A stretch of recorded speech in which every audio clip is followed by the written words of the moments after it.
Now we are going to study a new topic.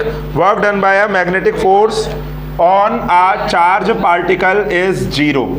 Work done by a magnetic force.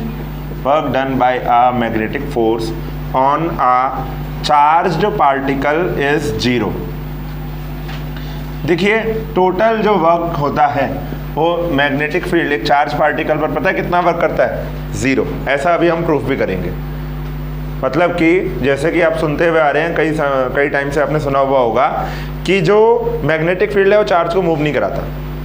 कभी भी एक magnetic field charge को linear motion नहीं देता है। कैसी मोशन देता है? Circular motion. सो जो टोटल वर्क होगा मैग्नेटिक फील्ड का एक चार्ज पार्टिकल में वो कितना होगा? ज़ीरो होगा। ठीक है, ऐसा हमें प्रूफ करना है। अच्छा, मैग्नेटिक फोर्स जो होता है इसकी वैल्यू कितनी होती है? F इज इक्वल टू कितना होता है? क्यों चार्ज को v वेलोसिटी से b मैग्नेटिक फील्ड में मूव करा रहे हो तो F is equal to q v cross b, ये वैल्यू होती है। अच्छा, आप वर्क डन निकाल रहे हैं, पहले आप फोर्स और वेलोसिटी का डॉट प्रोडक्ट निकालिए। फोर्स और वेलोसिटी का dot product F dot v कितना आ जाएगा बताइए? Q v cross b, values रख दीजिए, डॉट v, ये निकाल रहे हैं आप। ठीक है, फोर्स का एक फॉर्मूला और होता है, F इज इक्वल टू क्या होता है फॉर्मूला? मास इंटू एक्सेलरेशन, ये होता है। सो एक्सेलरेशन को in terms of velocity dv upon dt लिख सकते हैं, है ना? F is equal to m dv upon dt, ये हो जाएगा।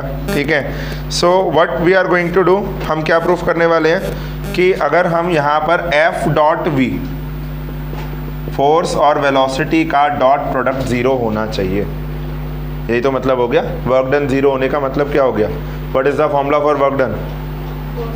Force into displacement. मतलब कि फोर्स और वेलोसिटी अगर यूनि एक डायरेक्शन में नहीं होंगी तो इनका डॉट प्रोडक्ट जीरो आएगा। डॉट प्रोडक्ट अगर जीरो आ गया दैट इज इनफ, यानी कि m dv अपॉन dt। अभी हम प्रूफ कर देंगे कि जो ये डॉट प्रोडक्ट तो जीरो है ही, हम टोटल प्रूफ कर देंगे कि काइनेटिक एनर्जी में आने वाला चेंज जीरो है। अगर हम इस एक्सप्रेशन से फोर्स और वेलोसिटी का डॉट प्रोडक्ट तो जीरो इस वजह से होने वाला है, आप समझिए। फोर्स किस डायरेक्शन में लगेगा? अच्छा, किन दो चीज़ों का, किन दो वेक्टर्स का डॉट प्रोडक्ट जीरो होता है? दो वेक्टर्स का डॉट प्रोडक्ट किस केस में जीरो होता है? cos 90 की वैल्यू कितनी होती है? जीरो होती है। फोर्स किस डायरेक्शन में लग रहा है? अगर चार्ज की वेलोसिटी जो है, ठीक है, चार्ज की वेलोसिटी और फोर्स दोनों आपस में परपेंडिकुलर हैं। पहले ये देखिए, चार्ज की वेलोसिटी और लगने वाला फोर्स आपस में परपेंडिकुलर है। ठीक है, so the angle between force and velocity is 90 degree. ठीक है, तो अगर दो वेक्टर आपस में परपेंडिकुलर हों तो उनका डॉट प्रोडक्ट जीरो होता है। Is it clear?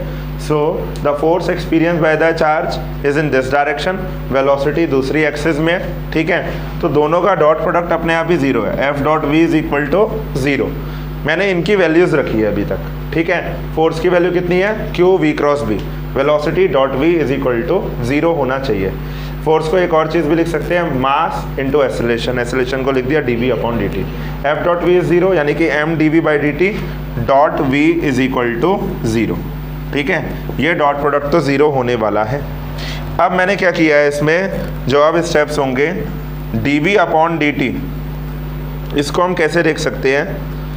ये जो है m d अपॉन dt, आप इसको ऐसे देखिए v डॉट v, ये चल रहा है ना? This is equal to zero. m ये d upon dt, v dot v is equal to zero. दो चीज़ों का अगर आपको याद है, ये आपने पढ़ा होगा चेन रूल। डिफरेंशिएशन अगर आप कर रहे हैं m डॉट n का तो क्या करते हैं? पहले को लिखते हैं दूसरे का डिफरेंशिएशन, दूसरे को लिखते हैं पहले का डिफरेंशिएशन। चेन रूल है ना, या product rule.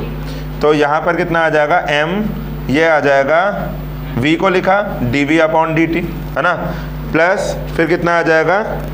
v dv upon dt, है ना, dv upon dt। This is equal to zero. ये चल रहा है। अच्छा, इस जो ऑलरेडी ज़ीरो चल रहा है उसमें कोई फ़र्क नहीं पड़ता, इस m को मैं बाहर ले लूँ और m अपॉन टू मतलब 1/2 से मल्टीप्लाई भी कर दूँ। जो ऑलरेडी जीरो है, क्योंकि ये 1/2 तो ऑलरेडी जीरो है। This is all is equal to zero. दोनों तरफ आप समझ लो 1/2 से मल्टीप्लाई कर दिया। जीरो में कोई फर्क पड़ेगा 1/2 से मल्टीप्लाई होके? नहीं पड़ेगा। तो ये हमें चेन रूल से कितना मिल चुका है, dy/dt, ये आ गया v.b, है ना, इज इक्वल टू 0। a.b कितना होता है, a b cos थीटा, तो ये कितना आ जाएगा, हाफ तो है ही, ये कितना आ चुका है m v.v, v² आ चुका है, ठीक है। इसका डिफरेंशिएशन कितना मिल रहा है आपको, 0। हाफ mv² क्या होता है बताइए, इससे आप ऑलरेडी फैमिलियर है, काइनेटिक एनर्जी। यानी कि काइनेटिक एनर्जी का डिफरेंशिएशन 0 है। टाइम के साथ साथ काइनेटिक एनर्जी में कोई भी चेंज नहीं आ रहा। आप बताइए किसका डिफरेंशिएशन 0 होता है, कांस्टेंट। यानी कि काइनेटिक एनर्जी कांस्टेंट है। यानी कि जब आप एक चार्ज को मैग्नेटिक फील्ड में रखते हैं, ठीक है, तो उस पर जो टोटल वर्क होता है दैट इज इक्वल टू 0, क्योंकि उसकी काइनेटिक एनर्जी तो चेंज हुई नहीं। अच्छा, आप ये कह रहे होगे कि सर यहीं पर ही ये लिख सकते थे, v.v शॉर्टकट मार सकते थे। यस, कहाँ पर v.v, ये वाला, ये चेन रूल, फर्स्ट को लिखा, सेकंड का डिफरेंशिएशन, तो ये चेन रूल से चल रहा है ना, v.v आ गया यहाँ पर। फिर v.v इसका ही तो नेक्स्ट स्टेप है। फिर v.v को v² लिख सकते हैं। i.i कितना होगा, i², a.a² क्यों, क्योंकि cos 0 आगे 1 होता है, तो ये v² आ गया, हाफ mv² आ गया, दैट इज काइनेटिक एनर्जी। तो काइनेटिक एनर्जी का जब डिफरेंशिएशन 0 आ रहा है, इसका मतलब काइनेटिक एनर्जी जो है वो कांस्टेंट है। क्लियर, नोट कर लो, मैथमेटिकल है वैसे पूरा, और एक स्टूडेंट ने 2-3 बार समझा होगा मेरे से। ये तुम्हें online classes, yes, now students let's go further back. अब हम पढ़ेंगे motion of a charged particle, motion of a charge particle in a uniform magnetic field. Motion of a charged particle in uniform magnetic field. Yes, motion of a charge particle in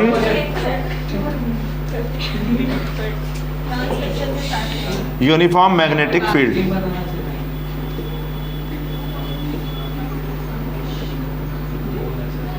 motion of a charge particle in uniform magnetic field. देखिए, आप already formula पढ़ चुके हैं कि जब एक charge particle Q को, ठीक है, एक पार्टिकल जिसके पास Q चार्ज है, v वेलोसिटी से मूव करते हुए मैग्नेटिक फील्ड B में जाएगा, तो उस पर कितना फोर्स एक्सपीरियंस होगा, F is equal to Q v cross B। ठीक है, तो आज हम इसको थोड़ा सा और डीप में डिस्कस करते हैं। F is equal to Q v cross B। ठीक है, ये जो फोर्स की जो डायरेक्शन है ना, the direction of force, the direction of force is perpendicular to both v and b। जो ये फोर्स लगेगा ना, वेलोसिटी और मैग्नेटिक फील्ड दोनों के ही परपेंडिकुलर लगेगा। ठीक है, जो ये फोर्स लगने वाला है, ये मैग्नेटिक फील्ड और वेलोसिटी दोनों के म्यूचुअली परपेंडिकुलर रहने वाला है। अब क्या क्या केसेस पॉसिबल हैं, ठीक है, केसेस क्या क्या पॉसिबल केसेस हैं। देखिए, पहला जो केस पॉसिबल है, when the initial velocity parallel to magnetic field, when initial velocity parallel to magnetic field.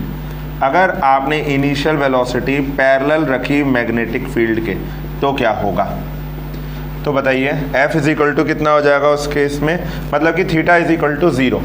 Velocity और मैग्नेटिक फील्ड दोनों की डायरेक्शन सेम है, याद आ रहा है कुछ। Q चार्ज है ना, V वेलोसिटी से मूव कर रहा है, B मैग्नेटिक फील्ड यहाँ पर है, थीटा ये था एंगल, है ना। सो अब हम क्या मानते चल रहे हैं कि वेलोसिटी और मैग्नेटिक फील्ड दोनों पैरेलल है, मतलब कि थीटा जो है ये 0 है, तभी तो दोनों पैरेलल होंगे। ठीक है, थीटा 0, तो F इज इक्वल टू कितना आ जाएगा, QVB साइन 0। साइन 0 कितना होता है, 0, तो फोर्स भी 0। यानी कि अगर आपने चार्ज को मैग्नेटिक फील्ड के पैरेलल रखा, तो उस पर कितना फोर्स लगेगा, 0। पैरेलल या anti parallel, 0 force will be applied. बहुत अच्छी बात है। अब देखते हैं दूसरा केस। Second case, when initial velocity when initial velocity is perpendicular to magnetic field, is perpendicular to magnetic field. अगर इनिशियल वेलोसिटी मैग्नेटिक फील्ड के परपेंडिकुलर रही तो क्या होगा, ठीक है, यानी कि theta is equal to 90 degree. अब इसको ना थोड़ा सा डीप में डिस्कस करेंगे फिगर के साथ। ऊपर का नोट कर लिया आपने, जल्दी कीजिए फिर। हाँ, तो जब आप चार्ज को क्या करेंगे, मैग्नेटिक फील्ड के parallel velocity, sorry perpendicular velocity पर रखेंगे तो क्या होगा उसके साथ। तो पहले मैं मैग्नेटिक फील्ड आपको शो कर देता हूँ, ठीक है। This is the magnetic field, cross से मैंने शो कर दिया है। इसका मतलब क्या हुआ, नॉर्मली इनवर्ड है मैग्नेटिक फील्ड, ठीक है। और ये चार्ज कितने एंगल बनाते हुए आ रहा है, वेलोसिटी, ठीक है। The angle is when the initial velocity is perpendicular to the magnetic field. तो इनिशियल जो वेलोसिटी है चार्ज की वो परपेंडिकुलर है मैग्नेटिक फील्ड के, मतलब कि चार्ज ऐसे एंटर करेगा, आप समझ लो वेलोसिटी ऐसे। ये देखिए मैग्नेटिक फील्ड इनवर्ड, ये चार्ज कैसे एंटर कर रहा है, परपेंडिकुलर टू द फील्ड। आप कहेंगे सर परपेंडिकुलर कैसे है, बिल्कुल परपेंडिकुलर है ना। ये चल रहा है इनवर्ड, है ना, ये चल रहा है इनवर्ड, मैग्नेटिक फील्ड इनवर्ड, और चार्ज आ रहा है ऐसे, ये देखिए ऊपर की डायरेक्शन में मूव करता हुआ, मैग्नेटिक फील्ड इनवर्ड। कितना एंगल बन रहा है, कितना एंगल बन रहा है, 90 डिग्री, ठीक है। So the angle is 90 degree. अब देखिए जब ये चार्ज इस तरीके से आएगा, फ्लेमिंग लेफ्ट हैंड रूल लगा के इसकी डायरेक्शन निकालिए। तो ये हमारा लेफ्ट हैंड है, ठीक है, और मैग्नेटिक फील्ड इनवर्ड, और ये रही चार्ज की वेलोसिटी, है ना, वेलोसिटी। तो ये लगेगा फोर्स, हम शो कर रहा है फोर्स।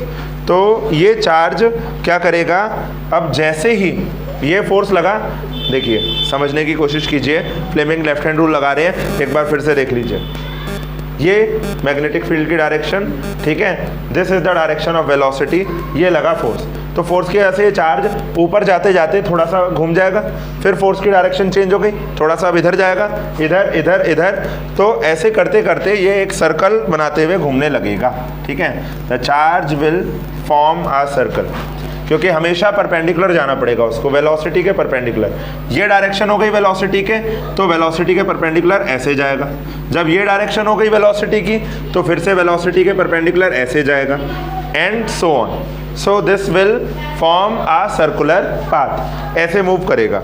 तो अब ये जो सर्कुलर पाथ में जब ये चार्ज मूव करेगा, तो उस सर्कुलर पाथ की कुछ जरूर रेडियस रही होगी, है ना। और आपको मालूम ही है ये चार्ज क्या कर रहा है, सर्कुलर मोशन कर रहा है। जब आपने इसको मैग्नेटिक फील्ड में रखा, चार्ज को आपने मैग्नेटिक फील्ड में रखा, तो ये सर्कुलर मोशन कर रहा है। और सर्कुलर मोशन करने के लिए कौन से फोर्स की रिक्वायरमेंट रहती है, सेंट्रीपेटल फोर्स, यानी कि इसको mv²/r चाहिए। और ये सेंट्रीपेटल फोर्स इसको कहाँ से मिला है, सेंट्रीपेटल फोर्स कहाँ से मिला चार्ज को, मैग्नेटिक फोर्स से ही तो मिला, मैग्नेटिक फील्ड से ये मूव किया obviously. So is equal to magnetic force, centripetal force is equal to magnetic force. तो mv²/r is the value of centripetal force, है ना, और ये किसके इक्वल होगी, मैग्नेटिक फोर्स के। What is the value of magnetic force, QVB, ठीक है। साइन थीटा नहीं आएगा क्योंकि साइन 90 है। तो अब देखिए velocity and velocity cancel out, r is equal to कितना आ जाएगा, mv/qb। हमने साइन 91 होता है क्योंकि वेलोसिटी जो है मैग्नेटिक फील्ड के परपेंडिकुलर है, तो एंगल चल रहा है 90 डिग्री, ये आ गया। अब निकालते हैं period of revolution, period of revolution, ठीक है। तो टाइम पीरियड के लिए आपको क्या चाहिए होगा, डिस्टेंस अपॉन स्पीड। तो यानी कि डिस्टेंस की अगर आप बात करें तो यहाँ पर सरकमफेरेंस कवर हो रही है ना, तो circumference divided by speed. Circumference कितनी है, 2πr अपॉन स्पीड वेलोसिटी, ठीक है, वेलोसिटी की जगह पे v। अब एक काम करते हैं, r की वैल्यू सब्स्टिट्यूट कर दो, t इज इक्वल टू आ जाएगा 2π/v इंटू r की जगह पर mv/qb, v and v cancel out, ठीक है। तो t इज इक्वल टू आ जाएगा 2πm/qb, 2πm/qb। तो ये टाइम पीरियड रहेगा जब एक चार्ज क्या करेगा, 90 डिग्री में एंटर होके रिवॉल्व करेगा। अब निकालते हैं फ्रीक्वेंसी, फ्रीक्वेंसी का फॉर्मूला क्या होता है? 1 अपॉन टाइम पीरियड, यानी कि जस्ट इसका रेसिप्रोकल हो जाएगा QB upon 2πm is the frequency of the charge when it will move in the perpendicular direction of the magnetic field. So note कर लीजिए इसको।